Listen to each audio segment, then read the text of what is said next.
odayaal cuqaal waxgarad iyo dhalinyarada degmada Sheekh oo maanta kula warbaahineed ku qabtay degmada Sheekh ee gobolka Saaxil ayaa si ballaaran u soo dhaweeyay go'aamadii ka soo baxay shirkii beelaha Garxajis uga soo xidhmay magaalada Burco. Odayaashan waxgaradkan iyo dhalinyarada degmada Sheekh ee gobolka Saaxil ayaa hoosta ka xariiqay inay si toos ah u qaateen go'aamadii ka soo baxay shirkaasi, iyagoo sheegayna inay go'aamadaasi yihiin go'aamo dhaxalgala isla markaana lagu badbaadinayo Somaliland. shirka qodobadii ka soo baxay runtii waxay haayeen qodobo waddanka Somaliland iyo wax wada lahaanshaha iyo walaaltinimada. Burco ka dhacay shirka Garxajis aad baan taageersanay waan soo dhaweynaa waxaan leeyahay aad iyo aad aan ugu bogaadinayno waxgaradkii iyo mujaahidiintii go'aamada soo qaadatay ayaan aad iyo aad u soo dhaweynaa madax dhaqameedkii siyaasiyiintii waxaanu maanta halkan ku taageeraynaa shirkii ay goboshiisa lahaayeen beelaha Garxajis ee markii dambe isu rogay shirkii Somaliland. shirkaa wuxuu ahaa shir aad loo tabayo oo maanta dadku waxa kaba dhibatay niyadee ay ku naruuro ka heleen. waxaanu yadana si muglow qaadanay oo aanu go'aamadii ka soo baxay ee suldaanka guud ee Subeer Awal iyo Ibraahim bay noo gudoomeen. shirkaasi wuxuu ahaa shir aad iyo aad loogu diirsaday. shiikhna markay xukuumaduhu wax ka yara xumaadaan waa meelihii lagu sixi jiray ee dhiigga cusub lagaga shubi jiray.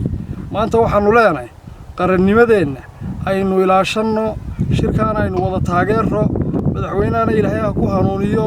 waxay la tahay inuu qaadanayo qodobadii halkaa ka soo baxay oo ay isaga nasteex u ahay.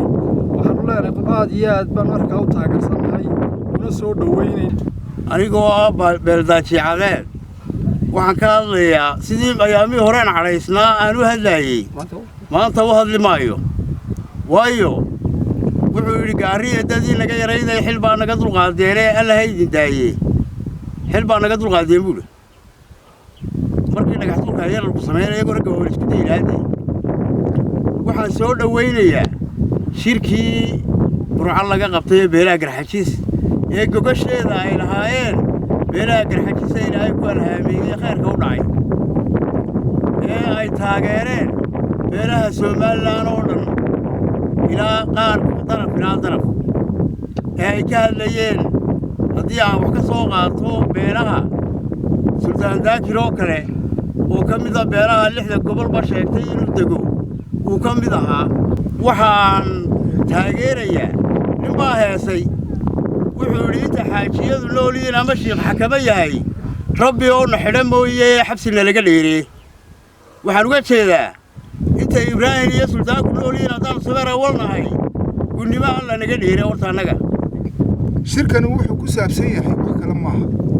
waxaanu ku taageeraynaa oo ku ayiidaynaa qodobadii ka soo baxay shirweynihii ay qabteen beelaha Garxajis oo aanan anigu odhan karin waa beelaha Garxajis unbaa shirkaa joogee. Somaliland amaba aan idhaahdee beesha dhexe ee aanay cidi ka maqnayn baa shirkaa qabsatay. shirkaasina wuxuu ahaa sidii aynu uga tashan lahayn aayaheenna iyo mustaqbalkeenna iyo future-ka ubadkeenna iyo dhallaankeenna soo koraya ee iskuullada inooga soo baxaya. dad baa laga yaabaa inay islahaayeen toloma wax lagaga arrinsanayaa hab dagaal iyo wax noocaas, laakiin maya. Garxajiskaanba oggolaynba in waddankooda ay xariiqi gaadho. marka waxaanu leenahay wixii ka soo baxay beesha dhexe oo dhammi way ayiideen waana la isku raacay. madaxweynahana waxaan jecelahay inuu dheganuglaado oo wixii ka soo baxay beesha dhexe uu u dheganuglaado ee uu ka tirsan yahay isagu madaxweynaha. Somaliland oo dhan baa ay ka tashkiilada lagaga talinaya Garxajis ku tashanay. Somaliland baa lagu talinay. Somaliland looma kala talinayn ee waa loo wada talinay. ururinteeda shir dalka maanta lagu badbaadinayo lagu soo tabixinayo ayuu ahaa shirkaas. shirku Garxajis ku tashanay ma yahay cirif ilaa cirif Somaliland maanta lagu soo tabixinayo oo lagu badbaadinayo lacagcaladiisa iyo tuulaalihiisa iyo kalgacalkiisa ayuu ahaa. shir ay Somaliland u soo igmatay beesha maanta reer Isxaaq ugu weyn ayuu ahaa shirkaas. somalilan baana soo igmatay garxajis waa reesha isaaqna iyaga ugu sidaa ay ku soo baxeen baanu ku qaadanay annaguna sidaasaanay ku hirgelayaan guddidana waxaan leeyahay go'aanada halkaa ka soo baxay waxba ha ka bedelina sidaasuu uusan ay ugu tolan tahay somalilanna ay ugu tolan tahay caalamkuna waxaan leeyahay midowda yurub iyo jaamacadda carabta iyo qaramada midoobay iyo beesha caalamkaba iyo qoladan dalayaasha doorashada